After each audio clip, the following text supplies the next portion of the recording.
जय श्री राधे कृष्णा। आप सभी का दिन शुभ और मंगलमय हो और कान्हा जी आप सभी की मनोकामनाएं पूर्ण करें। आज सुनिए कार्तिक मास महात्म्य का अध्याय 24। आज का अध्याय शुभारंभ करने से पहले आपको सुनाते हैं गणेश जी की एक कथा, गौ माता की कथा और कीड़ी नगरी की कहानी। एक समय की बात है, विष्णु भगवान का विवाह लक्ष्मी जी के साथ निश्चित हो गया। विवाह की तैयारियां होने लगी। सभी देवताओं को निमंत्रण भेजे गए, परंतु गणेश जी को निमंत्रण नहीं दिया। कारण जो भी रहा हो, अब भगवान विष्णु की बारात जाने का समय आ गया। सभी देवता अपनी पत्नियों के साथ विवाह समारोह में आए। उन सब ने देखा कि गणेश जी कहीं दिखाई नहीं दे रहे हैं। तब वे आपस में चर्चा करने लगे कि क्या गणेश जी को नहीं न्योता है या स्वयं गणेश जी ही नहीं आए हैं। सभी को इस बात पर आश्चर्य होने लगा। तभी सबने विचार किया कि विष्णु भगवान से ही इसका कारण पूछा जाए। विष्णु भगवान से पूछने पर उन्होंने कहा कि हमने गणेश जी के पिता भोलेनाथ महादेव को न्योता भेजा है। यदि गणेश जी अपने पिता के साथ आना चाहते हो तो आ जाते। अलग से न्योता देने की कोई आवश्यकता भी नहीं थी। दूसरी बात यह है कि उनको 1.25 मन मूंग, 1.25 मन चावल, 1.25 मन घी और 1.25 मन लड्डू का भोजन दिन भर में चाहिए। यदि गणेश जी नहीं आएंगे तो कोई बात नहीं, दूसरे के घर जाकर इतना सारा खाना पीना अच्छा भी नहीं लगता। इतनी वार्ता कर ही रहे थे कि किसी एक ने सुझाव दिया, यदि गणेश जी आ भी जाएं तो उनको द्वारपाल बनाकर बैठा देंगे कि आप घर की देखभाल करना। आप तो चूहे पर बैठकर धीरे धीरे चलोगे तो बारात से बहुत पीछे रह जाओगे। यह सुझाव भी सबको पसंद आ गया, तो विष्णु भगवान ने भी अपनी सहमति दे दी। होना क्या था, इतने में गणेश जी वहां पहुंचे और उन्हें समझा बुझाकर घर की रखवाली करने बैठा दिया। बारात चल दी। तब नारद जी ने देखा कि गणेश जी तो दरवाजे पर ही बैठे हुए हैं, तो वे गणेश जी के पास गए और रुकने का कारण पूछा। गणेश जी कहने लगे कि विष्णु भगवान ने मेरा बहुत अपमान किया है। नारद जी ने कहा कि आप अपनी मूषक सेना को आगे भेज दें तो वह रास्ता खोद देगी, जिससे उनके वाहन धरती में धंस जाएंगे। तब आपको सम्मान पूर्वक बुलाना ही पड़ेगा। अब तो गणेश जी ने अपनी मूषक सेना जल्दी से आगे भेज दी और सेना ने जमीन पोली कर दी। जब बारात वहां से निकली तो रथों के पहिए धरती में धंस गए। लाख कोशिश करें परंतु पहिए नहीं निकले। सभी ने अपने अपने उपाय किए, परंतु पहिए तो नहीं निकले, बल्कि जगह जगह से टूट गए। किसी की समझ में नहीं आ रहा था कि अब क्या किया जाए। अब तो नारद जी ने कहा, आप लोगों ने गणेश जी का अपमान करके अच्छा नहीं किया। यदि उन्हें मनाकर लाया जाए तो आपका कार्य सिद्ध हो सकता है और यह संकट टल सकता है। शंकर भगवान ने अपने दूत नंदी को भेजा और वे गणेश जी को लेकर आए। गणेश जी का आदर सम्मान के साथ पूजन किया। तब कहीं रथ के पहिए निकले। अब रथ के पहिए निकल तो गए, परंतु वे टूट फूट गए, तो उन्हें सुधारे कौन। पास के खेत में खाती काम कर रहा था, उसे बुलाया गया। खाती अपना कार्य करने के पहले श्री गणेशाय नमः कहकर गणेश जी की वंदना मन ही मन करने लगा। देखते ही देखते खाती ने सभी पहियों को ठीक कर दिया। तब खाती कहने लगा कि हे देवताओं, आपने सर्वप्रथम गणेश जी को नहीं मनाया होगा और न ही उनका पूजन किया होगा, इसलिए तो आपके साथ यह संकट आया है। हम तो मूर्ख अज्ञानी हैं, फिर भी पहले गणेश जी को पूजते हैं, उनका ध्यान करते हैं। आप लोग तो देवतागण हैं, फिर भी आप गणेश जी को कैसे भूल गए। अब आप लोग भगवान श्री गणेश जी की जय बोलकर जाएं तो आपके सब काम बन जाएंगे और कोई संकट भी नहीं आएगा। अब सभी को अपनी अपनी गलती का पश्चाताप हुआ और सबने भगवान गणेश की जय जयकार करते हुए और बारात वहां से चल दी और विष्णु भगवान का लक्ष्मी जी के साथ विवाह संपन्न करा के सभी सकुशल घर लौट आए। हे गणेश जी महाराज, आपने जैसे विष्णु भगवान के कार्य को सिद्ध किया, वैसे सभी के कार्य को सिद्ध करना। बोलो भगवान गणेश की जय। आइए अब बड़े ही प्रेम के साथ गौ माता की कहानी को सुनते हैं। प्रेम से बोलिए गौ माता की जय। महाराजा दिलीप रघुवंश के प्रतापी राजा थे। दानवों से युद्ध करने में अपने मित्र इंद्र की सहायता करके भी एक समय पृथ्वी पर लौट रहे थे। तभी रास्ते में उन्हें कामधेनु गाय मिली, लेकिन समय के अभाव के कारण राजा दिलीप ने गौ माता को प्रणाम ही नहीं किया। यह देखकर कामधेनु नाराज होकर राजा दिलीप को संतानहीन होने का श्राप दे देती है, लेकिन उस श्राप के बारे में राजा दिलीप को कुछ भी पता नहीं था। इसी तरह समय बीतता गया, पर उन्हें संतान की प्राप्ति नहीं हुई। फिर वे अपने कुल गुरु महर्षि वशिष्ठ के पास गए और प्रणाम करके उनसे कहा कि गुरुदेव, कितने वर्ष हो गए हैं, मुझे अभी तक कोई भी संतान नहीं हुई। इसका क्या कारण हो सकता है? तब गुरु वशिष्ठ ने ध्यान लगाकर राजा दिलीप को बताया कि आपने गौ माता का अपमान किया है, इसी वजह से आपको संतान प्राप्ति में बाधा हो रही है।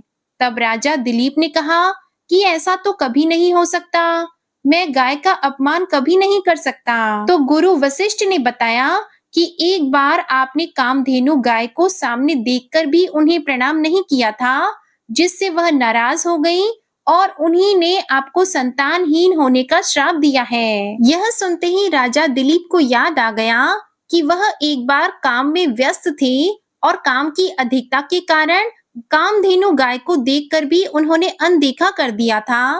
पर गुरुदेव, अब इसका कोई उपाय तो होगा। तब गुरु वशिष्ठ ने बताया कि मेरे आश्रम पर कामधेनु की पुत्री नंदिनी गाय है, उसकी सेवा करो, तुम्हें संतान की प्राप्ति अवश्य हो जाएगी। तब महर्षि की आज्ञा पाकर राजा दिलीप और उनकी पत्नी नंदिनी गाय की मन लगाकर सेवा करने लगे। सुबह शाम रानी सहित पूजा करते। उसके अलावा राजा स्वयं उसे वन में चराने के लिए ले जाते। छाया की तरह वे दिन भर उसके साथ रहते। एक दिन वन में चरते समय शेर ने नंदिनी गाय को पंजों में जकड़ लिया। यह देखकर राजा दिलीप ने सिंह को मारने के लिए अपनी तरकश से तीर निकालना चाहा, पर राजा दिलीप के हाथ बीच में ही अटक गए और उनके शरीर ने काम करना बंद कर दिया। नंदिनी गाय राजा दिलीप को आर्त भाव से देखते हुए छटपटा रही थी, जिसे देखकर राजा की आंखों से दया के आंसू निकल पड़े। पर करे तो क्या करे, उनके तो हाथ पैर काम ही नहीं कर रहे थे। उन्होंने सिंह से प्रार्थना की कि आप नंदिनी गाय को छोड़ दें, उसके बदले में मुझे खा लें। बहुत सी प्रार्थना और तर्क वितर्क के बाद सिंह इसके लिए तैयार हो गया, जिसके बाद राजा दिलीप ने अपने शस्त्रों को फेंककर खुद को सिंह के सामने प्रस्तुत कर दिया। वे सिर झुकाकर सिंह से खाए जाने का इंतजार कर रहे थे। तभी देवता उन पर फूलों की बरसात करने लगे और पल भर में वह सिंह भी गायब हो गया। नंदिनी गाय ने कहा कि हे राजन, यह तो मेरी ही माया थी। मैं आपकी भक्ति और दया भाव से बहुत प्रसन्न हूँ। आप मांगो, क्या वरदान मांगना चाहते हो? तो राजा दिलीप ने हाथ जोड़कर कहा कि हे गौ माता, अगर आप मुझे वर देना ही चाहती हैं, तो मेरे कोई संतान नहीं है, इसलिए मुझे पुत्र प्राप्ति का वरदान दीजिए। तब नंदिनी गाय उन्हें पुत्र प्राप्ति का आशीर्वाद देते हुए कहती है कि तुम मेरा दूध पियो। तो राजा गाय को लेकर आश्रम पर आ गए। आश्रम पर बछड़ा अपनी माँ का इंतजार कर रहा था और वह अपनी माँ को देखते ही बड़ा खुश हुआ और दुम हिला हिलाकर अपनी माँ का दूध पीने लगा। उसके दूध पीने के बाद राजा दिलीप ने गुरु वशिष्ठ की आज्ञा से दूध का सेवन किया। इस तरह नंदिनी गाय के आशीर्वाद से महाराज दिलीप को रघु जैसे महान पुत्र की प्राप्ति हुई। पुत्र पाकर राजा दिलीप और रानी सुदीक्षिणा बहुत ही खुश हुए। कहा जाता है कि उन्हीं रघु के नाम से उनके वंश का नाम रघुवंश हुआ। प्रेम से बोलिए गौ माता की जय। आइए अब सुनते हैं कीड़ी नगरी की कहानी। इस कहानी को कार्तिक और वैशाख के महीने में सुनने का नियम होता है। जितना अपनी श्रद्धा हो, 7 दिन, 21 दिन या सवा महीने, सवा साल इस कथा को सुनकर उसका उद्यापन किया जाता है।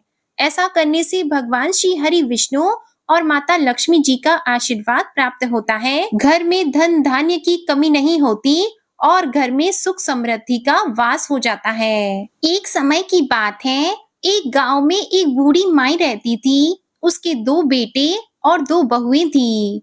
बूढ़ी माई भगवान श्री हरि विष्णु जी की परम भक्त थी। वह अपना समय दान, धर्म, पुण्य कर्मों में लगाया करती थी। परंतु वह बुढ़िया माई कभी भी मंदिर और सत्संग में नहीं जाती, ना ही तीर्थ स्थानों पर जाती थी। एक बार गांव में भागवत कथा हो रही थी, तो उसके बड़े बेटे ने कहा कि माँ जी, आप सारा दिन घर में रहती हो, तो मंदिर में भागवत कथा हो रही है, आप भी वहां जाकर भागवत कथा सुनकर इसका पुण्य प्राप्त करो।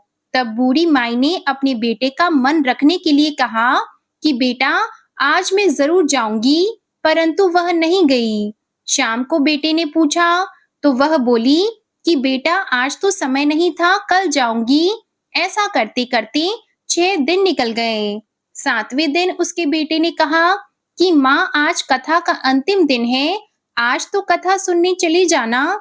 तो उसकी माँ ने कहा कि ठीक है बेटा, चली जाऊंगी। लेकिन फिर भी बूढ़ी माई घर के कामों में लगी रही। घर का सारा काम निपटाकर बुढ़िया माई ने इतनी देर कर दी कि अंतिम दिन की भागवत कथा भी समाप्त हो गई। वह बूढ़ी माई घर से मंदिर के लिए चल पड़ी थी। उधर मंदिर से भगवान श्री हरि विष्णु जी एक बूढ़े सन्यासी का रूप धारण करके बुढ़िया माई के रास्ते में आकर खड़े हो गए और बुढ़िया माई को देखकर कहा कि माई, अब तुम कहाँ जा रही हो? तो बुढ़िया माई ने कहा कि मैं भागवत कथा सुनने जा रही हूँ। तब सन्यासी रूपधारी भगवान श्री हरि विष्णु ने कहा कि अब इतनी देर से क्यों जा रही हो?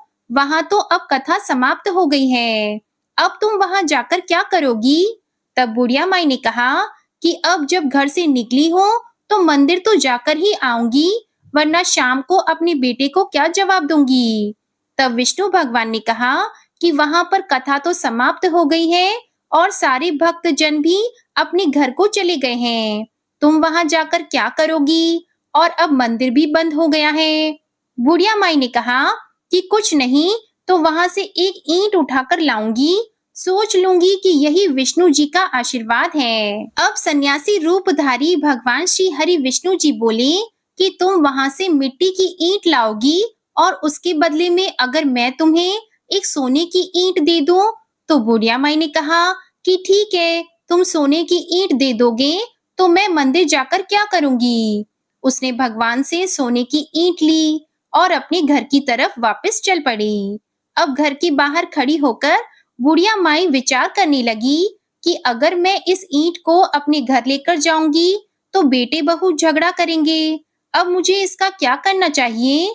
तब इस तरह सोचते विचारते बुढ़िया ने उस सोने की ईंट को आंगन के बाहर ही जमीन में गाड़ दिया। उस ईंट को लाने के बाद बुढ़िया माई का तो कभी पूजा पाठ में ध्यान ही नहीं लगता, ना ही कोई काम में ध्यान लगता। जब भी खाने पीने के लिए बैठती तो उस ईंट की तरफ ध्यान चला जाता। वह तो सब कुछ छोड़ छाड़ कर बस उसी ईंट की निगरानी में बैठी रहती। इस तरह खाना पीना छोड़ देने के कारण बूढ़ी माई दिन ब दिन कमजोर होती चली गई। एक दिन उसके बेटों ने पूछा कि माँ, आप सारा दिन घर के बाहर क्या करती रहती हो और आजकल तो बिल्कुल कमजोर हो गई हो। तो बुढ़िया माई ने कहा कि बेटा, कुछ नहीं, मैं तो आने जाने वाले लोगों को देखती रहती हूँ। उसने अपने बेटों को ईंट के बारे में कुछ भी नहीं बताया। इस तरह दिन बीतते गए और बूढ़ी माई कमजोर होकर चल बसी। यमराज के दूत बूढ़ी माई को लेने के लिए आए और उसे लेकर धर्मराज जी के पास पहुंचे। धर्मराज जी को पूरी बात बताई तो धर्मराज जी ने बूढ़ी माई को कुतिया की योनि दे दी। वह कुतिया उसी पेड़ के नीचे बैठी रहती और उसी ईंट की तरफ अपना ध्यान लगाए रखती। तो इस तरह टकटकी लगाए देखकर बुढ़िया माई की बहू ने अपने पति से कहा कि इस कुतिया को यहाँ से भगा दो, यह तो पागलों की तरह एक ही तरफ देखती रहती है, कहीं बच्चों को काट न जाए। तो बहू के पति बुढ़िया माई के बेटे ने एक लकड़ी उठाई और जोर से उस कुतिया को दे मारा। कुतिया तो बेचारी उस मार को सहन नहीं कर पाई और वह मर गई। मरकर फिर धर्मराज जी के पास गई तो धर्मराज जी ने उसको इस बार सर्प की योनि दे दी अब वह तो सांप बनकर वहीं पर आ गई। जब भी समय मिलता, आंगन के बाहर जहां सोने की ईंट गड़ी थी, वहां चक्कर लगाकर वापस चली जाती। एक दिन बेटे बहू की नजर उस सांप पर पड़ गई, तो उन्होंने उस सांप को भी मार दिया। इस प्रकार वह बूढ़ी माई दूसरी योनि से छूटकर फिर से धर्मराज जी के पास पहुंची। इस बार धर्मराज जी ने उसे कीड़ी नगरा बना दिया। अब बूढ़ी माई कीड़ी का रूप धारण करके उस आंगन में रहने लगी और वहीं उस आंगन में अपना कीड़ी नगरा बना लिया।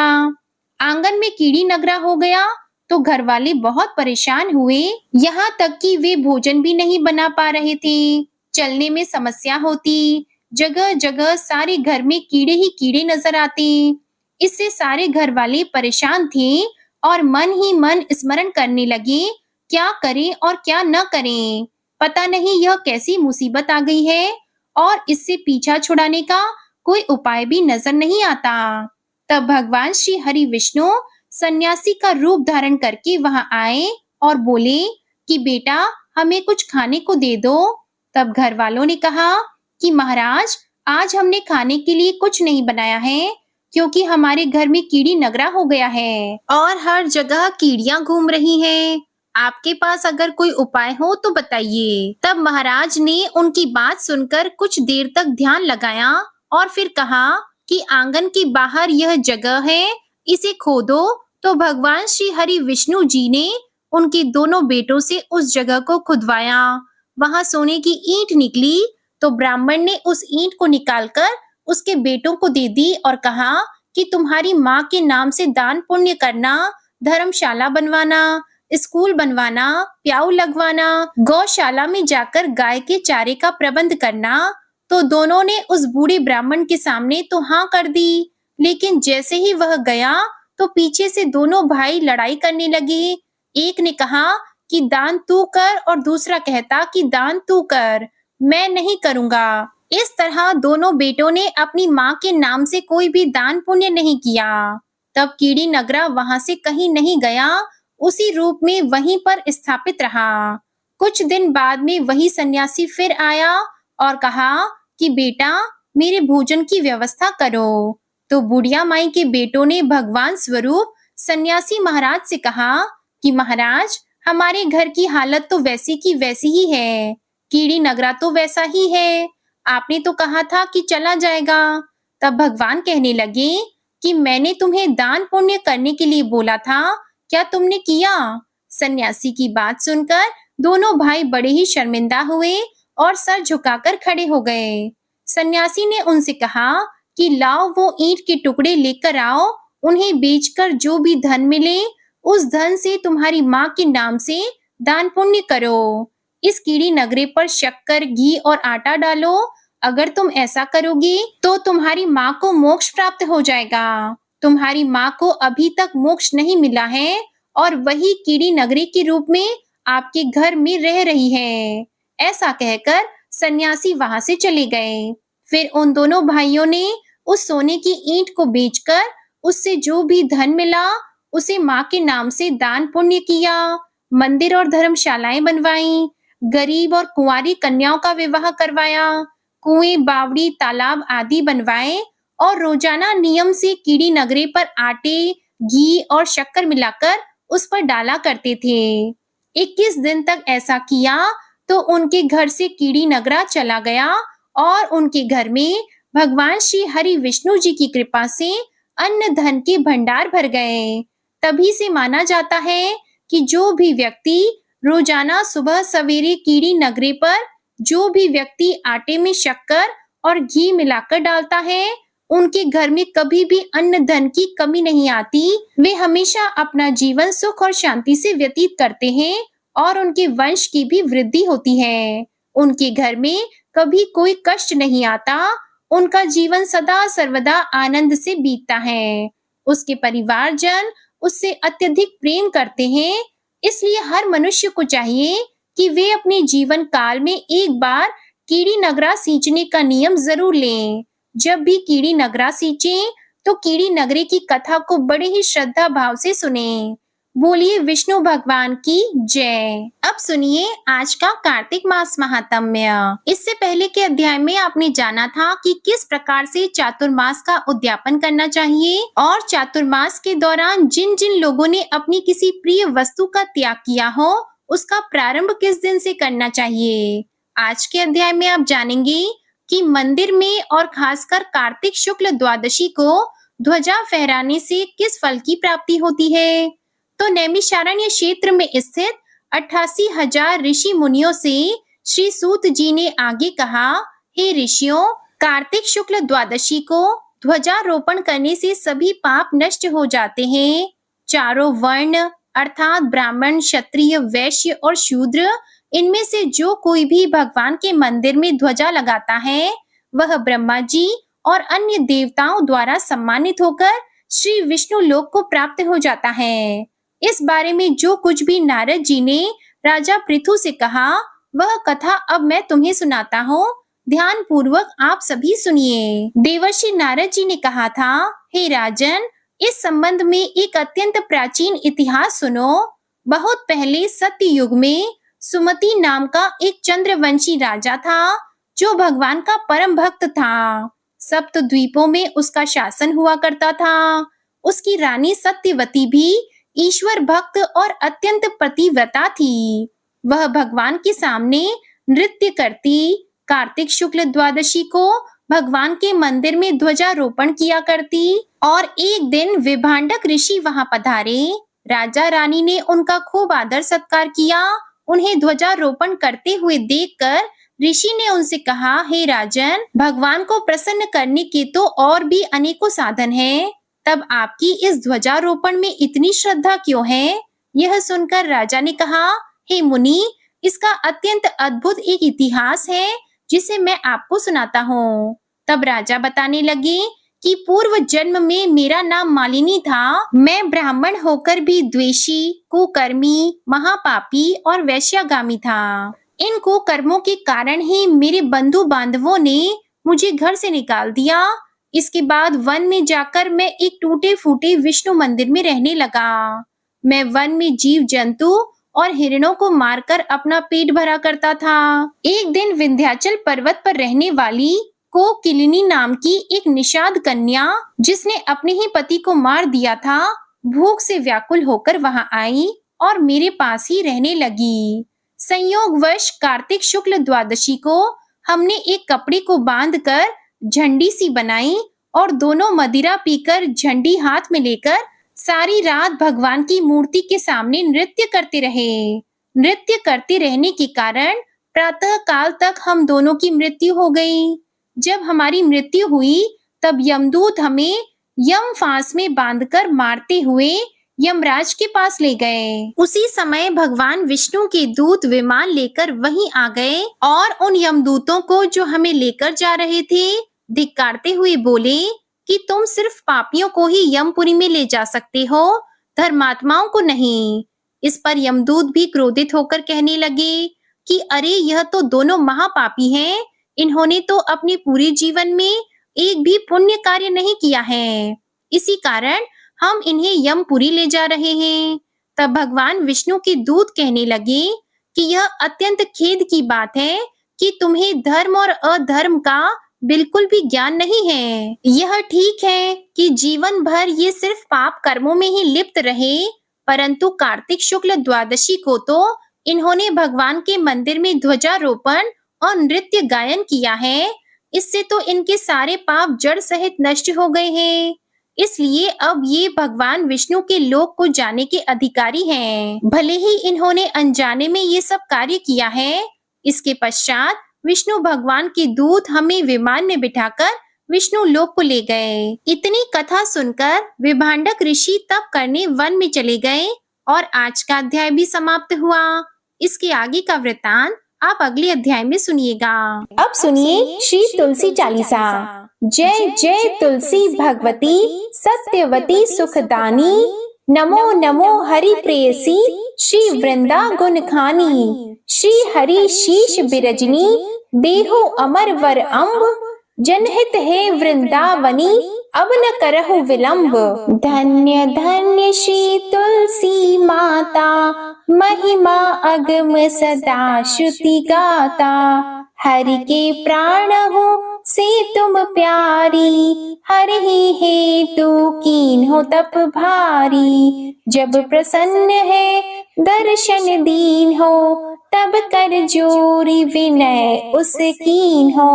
हे भगवंत कंत मम होहु, दीन जानी जनि छाड़हु छोहु। सुन लक्ष्मी तुलसी की बानी, दीन हो शाप कद पर आनी। उस अयोग्य वर मांगन हारी, हो विटप तुम जड़ तनुधारी। सुनी तुलसी शप्यो तेहि ठामा, करहु वास तुहु नीचन धामा।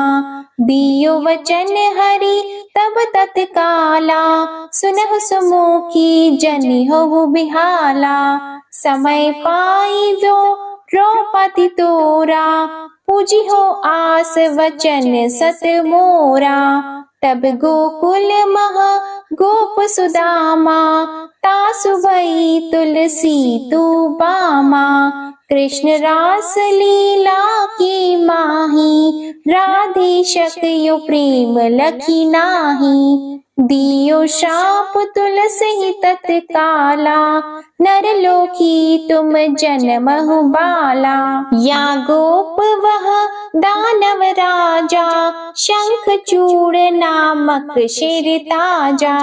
तुलसी भई तासु की नारी, परम सती गुण रूप अगारी। अस द्वे कल्प बीत जब गयऊ, कल्प त्रेत जन्म तब भयहु।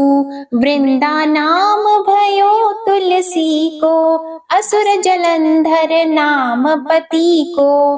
करि अति द्वंद अतुल बल धामा, लीन्हा शंकर से संग्रामा।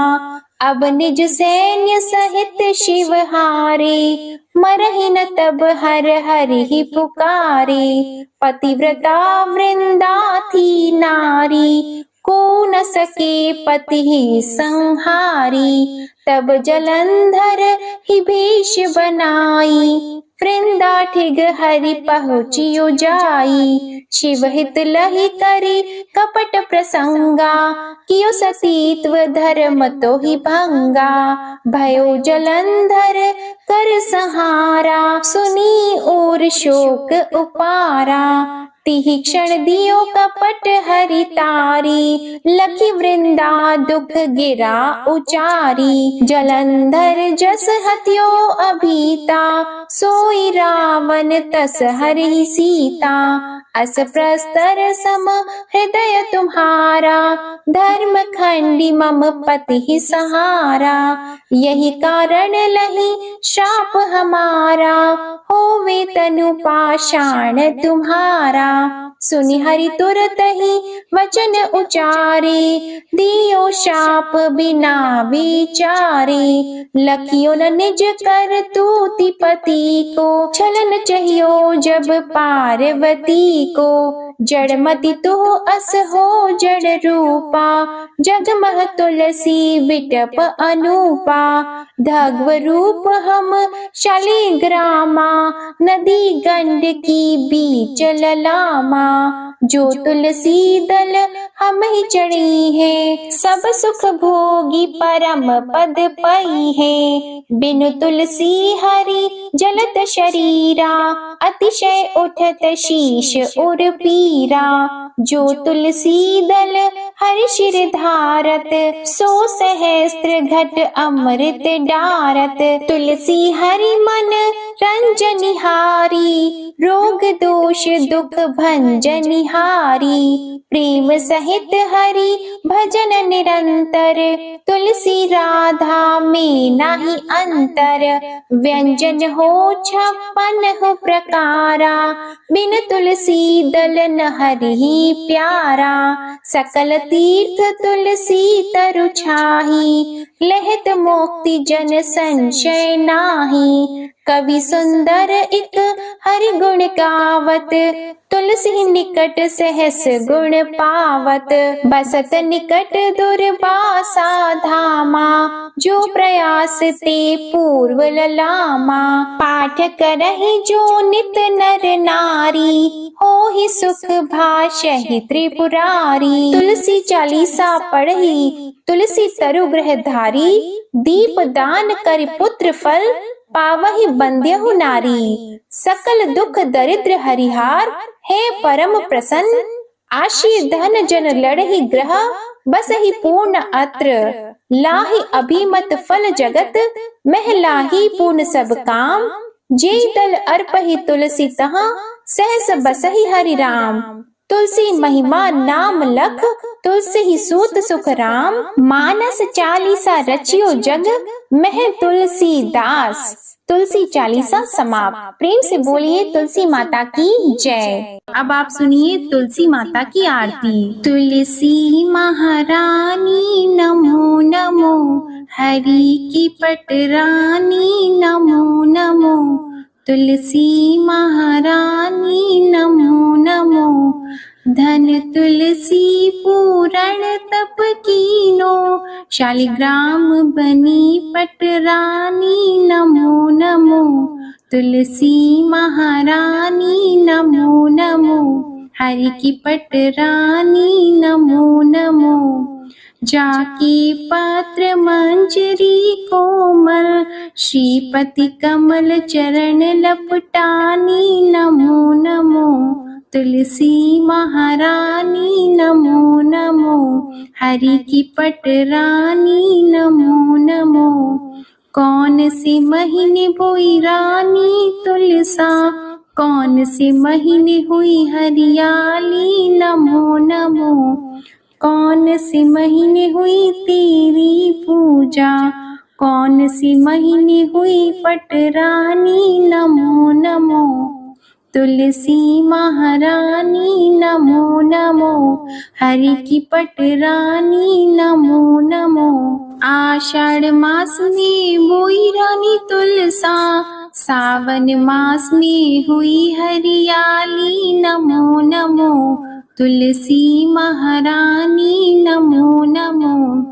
कार्तिक मास में हुई तेरी पूजा, मंगसिर मास में हुई पटरानी नमो नमो, तुलसी महारानी नमो नमो, धूप दीप नैवेद्य आरती, पुष्पन की वर्षा बरसानी नमो नमो, तुलसी महारानी नमो नमो, 56 भोग 36 व्यंजन, बिन तुलसा हरि एक न मानी नमो नमो, तुलसी महारानी नमो नमो, जो तुलसी को सवेरे गाए, श्री कृष्ण के दर्शन पाए नमो नमो, तुलसी महारानी नमो नमो, जो तुलसी को दोपहर में गाए,